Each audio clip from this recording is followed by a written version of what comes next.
Big shout out to today's video sponsor, Linsoul. Check out their fantastic deals in the links in the video description. Ikko's OH10s are established, good quality IEMs, but what makes them such a steal at £150, and can they compete with the more expensive, newer sets? And can Ikko's ITB03 BT DAC impress at £130? Find out in my reviews of the Ikko OH10 and ITB03 coming up. Hey guys, I'm Ryan Thomas, and I could have an unhealthy obsession with IEMs, but stuff from audio will be moving on to a different channel. I will provide a link in the video description to this. Anyway, massive thanks to Ikko for sending out these products. They haven't paid me to say anything nice about them, and they're not getting to see this video before you. However, some important information is that I was informed that Ikko has burnt in the Ikko OH10s before sending them out to me. Now, I'm not sure what process they use, and also I'm not sure I subscribe to burn in theory, but it is worth noting before going ahead with this review. Let's start by talking about the OH10s. They are a £150 pair with a single dynamic and balanced armature drivers, so 2 drivers per IEM. They look and feel fantastic both in the hand and in the ear. Of course, everyone's ear shape is different, but many have said online that it fits great, and it really does fit great for me, so there we go. These are some of the most comfortable IEMs that I've ever used for extended periods, even though they're metal, a little bit heavy. They just feel great in the ear, and I really like them. Shallow nozzle though, so do look out for that. But other than that, your mileage may vary. I mean, ears are all different shapes and sizes, but they fit really well for me. They also are cold in the morning when you first pick them up because they're metal, so some people might not like that. I actually really like it, it's quite soothing, so worth noting. They also get fairly warm when you've used them for extended periods because obviously your ears get warm. The design is classy, very clean. There's a texture to the top with some lumps and bumps, and I found them to be easy to get in and out of the ear with the included cable, though they do pick up fingerprints like it's their job. Not an issue for me because whatever, but I know some may not like the fact they pick up so many fingerprints. I did mention the included cable there. This is perhaps the worst part of the Ikko OH10, and it's not that bad. So this cable is sort of a twisted affair that looks and feels pretty cheap. It's pretty nasty, but the worst thing about it actually isn't the fact that it's a plain black shiny cable. It's the fact that it knots and it tangles like absolutely nobody's business. I have lots of pairs of IEMs and I carry them around in a case that, you know, I just chuck them in there. I don't, you know, tie them up in a specific way. I don't wrap them around. I just chuck them in there. And with all my IEMs, you know, a couple get a little tangled here and there. The thicker cables obviously don't because they're so thick. But this cable, it doesn't matter if I just set the IEMs down nicely on the desk and then go and make a cup of tea or coffee and come back. They're always knotted. They're always tangled. I don't know what it is. This IEM cable is just so easy to tangle. Anyway, it's a 2-pin affair with a right-angled 3.5mm port on the end, or jack on the end. I think the jack is actually really nice, and I always like a right-angled cable. That's just a personal preference thing. And being a 2-pin, obviously you can swap out your own cable. That's absolutely no bother. Same on the IEM end, obviously a 2-pin. But the cable is meh. I did say that the cable was the worst bit about it. Actually, the case is the worst bit about it. It's this little leather pouch thing that doesn't secure down and doesn't shut, and is just like, what are we doing here? Just don't include it. Just don't include it, Ikko. It's laughable how bad this case is.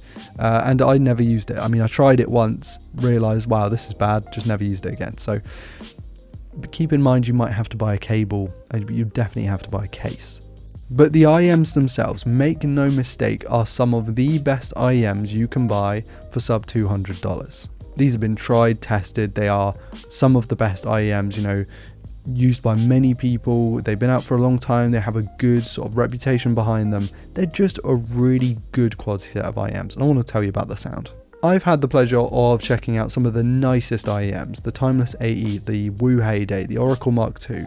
And whilst the OH10 doesn't outright beat any of them, when you consider the price of these, they are absolutely incredible value. The sound profile is bass and clarity. The mid-range is slightly pulled back, so male vocals can get drowned out ever so slightly, but other than that, there's oodles of bass and sub-bass. I mean, these things can startle you, to quote Zed Reviews, with the amount of bass that they put out. And thanks to the balanced armature, there's lots of clarity in the upper mids and the treble as well. Though because of this, those sensitive to sibilance might need to look elsewhere. They are, not fully lean back IEMs, they are a little bit lean in. I listen to these through several things, through the standard headphone adapters you get with smartphones, through my FIO K5 Pro desktop amplifier, and also Ikko's ITB03, but that was maybe 10% of my listening experience because I didn't want to muddy the waters. I wanted to give it a fair test like I would with all the other IEMs that I do, so I did it this way. I used a mix of Spotify and my local FLAC library with a bit of Tidal sprinkled in there as well. Soundstage is wide. I mean, the Woo heyday that I checked out not long ago felt like everything was just crammed in. It was right in your head. And that wasn't necessarily the worst thing in the world. They sounded pretty decent, but it's all personal preference. These things sound really wide for an IEM. Of course, IEMs are nowhere near as wide as something like a nice open back pair of headphones, Sennheiser HD600s, anything like that. But at the same time, for an IEM, I found these to be nice and wide, give you quite a presence, quite a sound stage, and actually I think that enhances something like gaming, which we'll get onto a little bit later, but it's definitely I think where the Woo heydays sound better for music, these sound better overall. The rich bass and sub bass give you an almost rumbling, in your chest, you sort of feel it, it's that good. It's not quite as heavy as the bass on the Timeless AE, but it's up there, it's fairly close, and obviously you get that nice treble as well. It's a V-shaped, it's a nice, pleasant IEM to listen to. Not crazy accurate, but it's not over the top that everything's just going to sound way off. Volume. Now, these things are very sensitive. They might not be the most sensitive in the world. From some reading, I've heard that there are many more sensitive sets out there, but for me personally, in my experience, these are the most sensitive that I've used, meaning that you really do not have to turn the volume up very far at all to get a lot of volume out of them. Like my FIO K5 Pro, I turned the dial just beyond where 0% should be. It's a little bit broken. And then that's it. That's like, okay, chill out. If you turn it just, fractions of a millimeter, it can send the volume really high. And I know that's not my amplifier because I've used the oracles and stuff on there as well, and there's a little bit more linearity to it. So with this, just be wary, because there is one thing that I noticed when I plugged, I believe, them into my MacBook, and my MacBook was on charge because it wasn't grounded amazingly. I got a buzz through the MacBook when it was charging, so I kind of had to wait to charge it and then take the charger out and then I could use them. And it was exactly the same with my Steam Deck. When I was charging my Steam Deck and plugged my OH10s in, I would get a feedback, like a buzz, which wasn't the end of the world, but it was annoying enough that I was like, okay, I'll just switch to another pair of headphones and wait until it's charged and then I can use them. So yeah, just worth noting, they are a very, very sensitive pair of IEMs.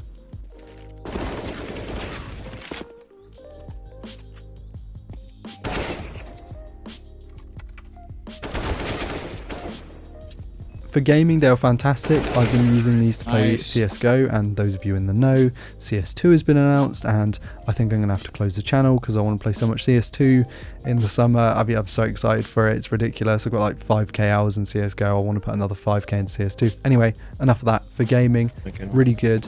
I liked sort of the way the imaging was happening. I liked that I could hear footsteps in the right places. It wasn't the best, like the Soul Note 7Hz Zeros were better in my opinion. The Oracles also better for imaging, but you know what? The depth wasn't that bad, and I think that these are actually a little bit above average, I would say, in terms of their ability to represent depth.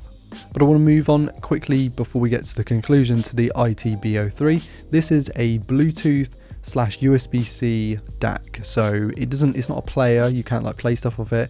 You have an input source which could be Bluetooth, it could also be USB-C.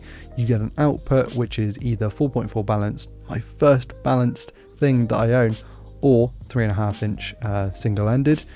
3.5 inch, 3.5mm single-ended. You get a screen on there, you can switch between modes. I'm not going to go crazy in depth on this because I'm going to link Zed Reviews or In-Ear Fetish's video on this.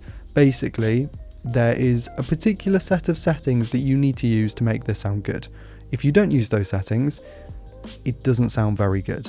It's a very capable thing that just needs sort of a software update to get it up to speed. Right now it's not that, and it doesn't sound great on certain modes, and yeah. But I use this with my iPhone, I use this with Bluetooth, I use this with the Samsung phone that I was reviewing with USB-C, and I also used it with my laptop with USB-C. Once I'd put those settings in, what I got was a really nice audio experience. It's just as good as my K5 Pro in terms of audio quality. I really liked using it. I used several sets of IEMs in the balanced mode, and I also used my HD5AXs in the single-ended mode with high and low gain switched on and off, obviously, respectively. And actually I think that it sounds great, you know. Is it worth 130 quid?